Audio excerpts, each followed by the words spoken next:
This is Book Talk with Corbin. I'm your host. Got our great returning guest and now a friend of the show, Matt Singleton. Guys, go to my Hey, everybody. website, booktalkwithcorbin.com.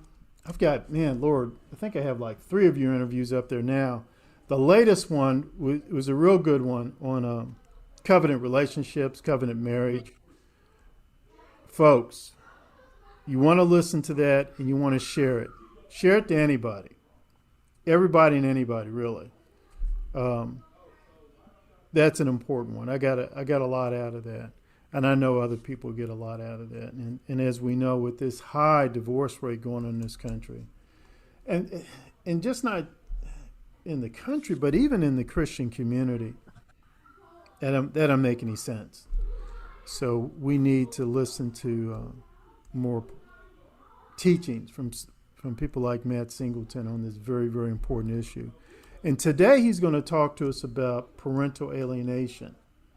And that is a major issue as well. I can go on and talk about that for a long time.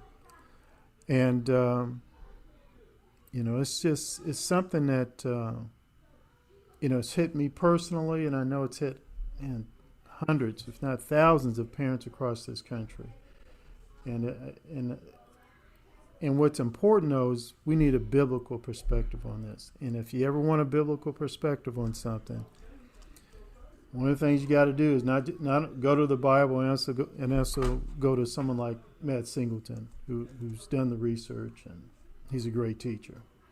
Brother Mike, thank you so much for coming in today and talking to us about this really important issue of parental alienation and trying to give us some sort of biblical perspective on this. No problem, Corbin. And basically, as you told me about the concept, I figured it'd be good for us to kind of make a bridge from that last episode we did on covenant marriage, because there is a connection here. And one thing to remember is the Bible has it right when it shows us a type where any marriage with family is potentially a nation. Okay. And this nation will build a heritage. And what we see with sin is that those heritages are destroyed. And so let me hit 2 passages here that really kind of give us a little bit of a key if we can delve into it enough. Now I'm reading 1 Corinthians 7:13 and 14. And the woman which hath a husband that believeth not, and if he be pleased to dwell with her, let her not leave him. For the unbelieving husband is sanctified by the wife, and the unbelieving wife is sanctified by the husband. Else were your children unclean, but now are they holy. But if the unbelieving depart, let him depart. A brother, a sister is not under bondage in such cases, but God hath called us to peace. Now, what's going on here is that within this covenant relationship, we have a spiritual holiness that guards the family, so that the marriage covenant is so sacred that even if one is not understanding the gospel, it is still an important relationship to preserve. So if you're married to somebody, and this happens, sometimes it happens innocently, maybe both are unbelievers and then one comes to faith. So it's not always a bad situation, because of your choices. But essentially what happens when your spouse is an unbeliever, your children have to be, raised, and 2 things are going on spiritually. Somebody's got to be saved to kind of show that child the truth of Scripture. And also, you have to have the mother and the father giving them those soul things that they're going to need. A little girl is going to need the protection, is going to need the security and the providence of her father. And when she doesn't have those things as a child, she's going to be needing those things as an adult. And the same thing for the boy. The boy needs to have the love and the confidence brought to him from having a good mother. And basically, these are essential to the family, and they guard the family. Now, the relationship, the normal, I should say, the normal natural relationship of a parent to a child is an ongoing, never ending bond. Let me read this to you. This is 2 Samuel chapter 18, verse 32 and 33. And the king said unto Cushi, is the young man Absalom safe? And Cushi answered, the enemies of my lord the king and all that rise against thee to do thee hurt be as that young man is. And the king was much moved, and he went up to the chamber over the gate, and he wept. And as he went, thus he said, oh, my son Absalom, my son Absalom, would God I had died for thee. Oh, Absalom, my son, my son. Now, let me explain the backstory there. When David had grown older, he had kind of made some mistakes that many of us make. And so he had collected himself about 4 different wives. And he also had, by this time, he had several concubines. But anyhow, he had, children, and these were half brothers and sisters. And one of the sons raped his half sister. Amnon raped his half sister Tamar. And when that happened, Absalom decided to take the law in his own hands, and he killed his half brother Ammon. Well, he decided from that point not to just stop there, though. He decided that he was going to be self-righteous and take the whole kingdom by storm. So he rose up and he gained power and prominence. And, I mentioned the concubines earlier. He decided that he would take his dad's concubines and bed them. So basically, he decided he was going to take over. He was going to be the power player, live a wicked life. And now he had waged a war against David, and they were going off to kill him. Well, while he was running out to kill his father, he ran through the woods, and he ends up hitting a tree, and he gets his head gets stuck between 2 limbs, and he gets hung. And so he dies right there. His neck snaps. He's hanging from a tree. And, David's army, they're looking at this like, okay, that's great. We got a victory. But David cannot stop weeping, because it doesn't matter if that boy was his enemy. That boy was his son. That boy was his love. And I've got a couple anecdotes as far as people I know, not naming names, but, I know people that we've seen that connection. I knew a girl who she was abused as a child. Her parents died, and the people that her parents left her to that adopted her ended up molesting her, and they would do all sorts of crazy things and get her into cocaine and all that kind of stuff. And so she went insane, and when she had her baby, her cousin adopted the baby, and she just had to kind of live life until she can get her wits about her. But all she could ever do was tell me about, 2 states across, that she had to get there. She had to get back to, her child.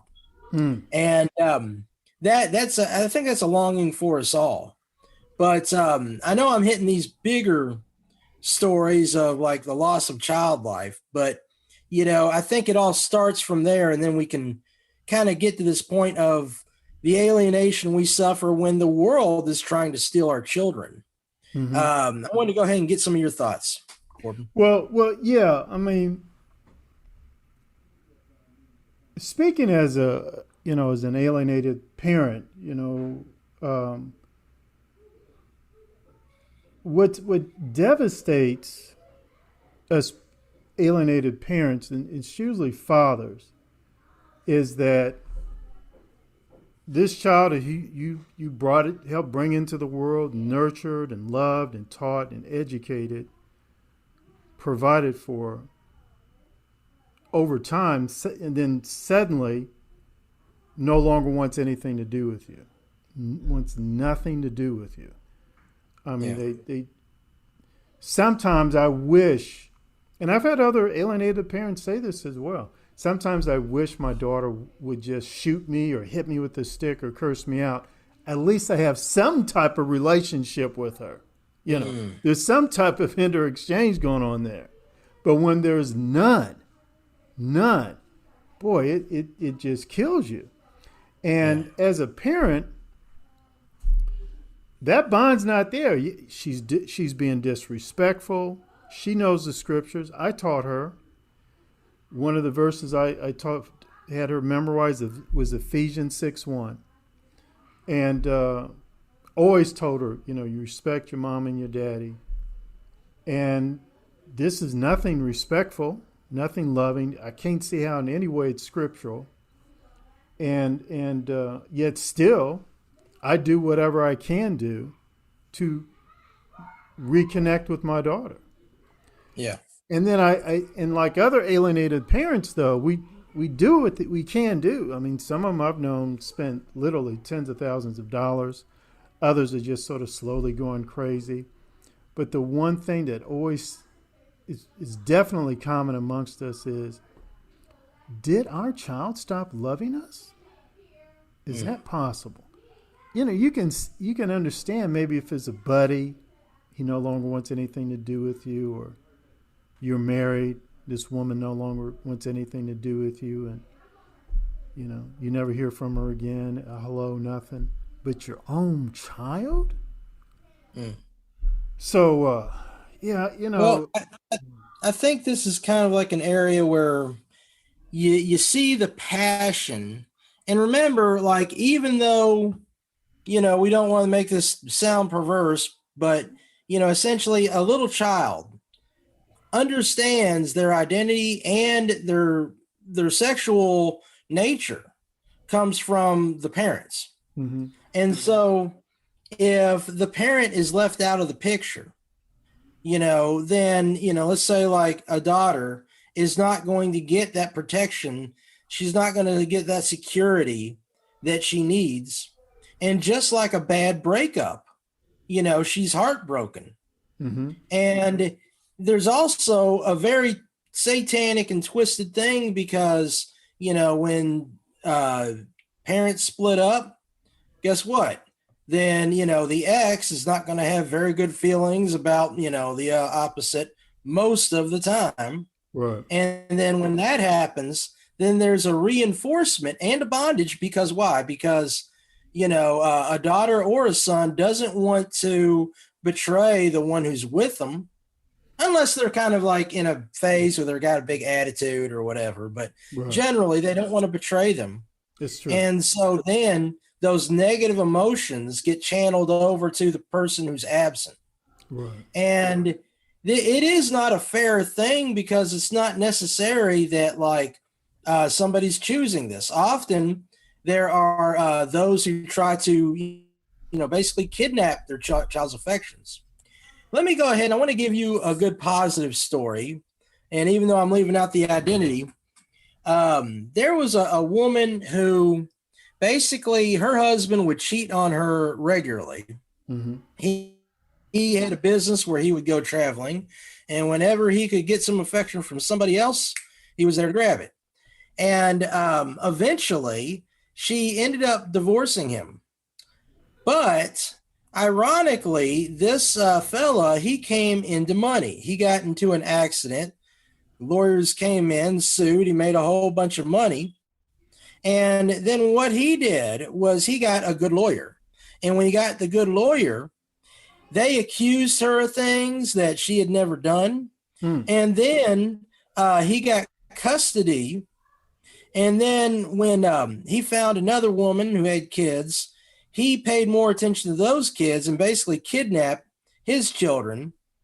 And she, even though he had made good money, she would now have to pay alimony to him.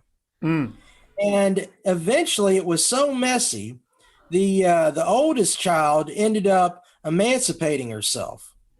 And then like the two other children would not like their father either. But this woman who had, been wronged, she had a stack of books, just like a personal library. but they were all notepads, and she would pray and write out her prayers and pray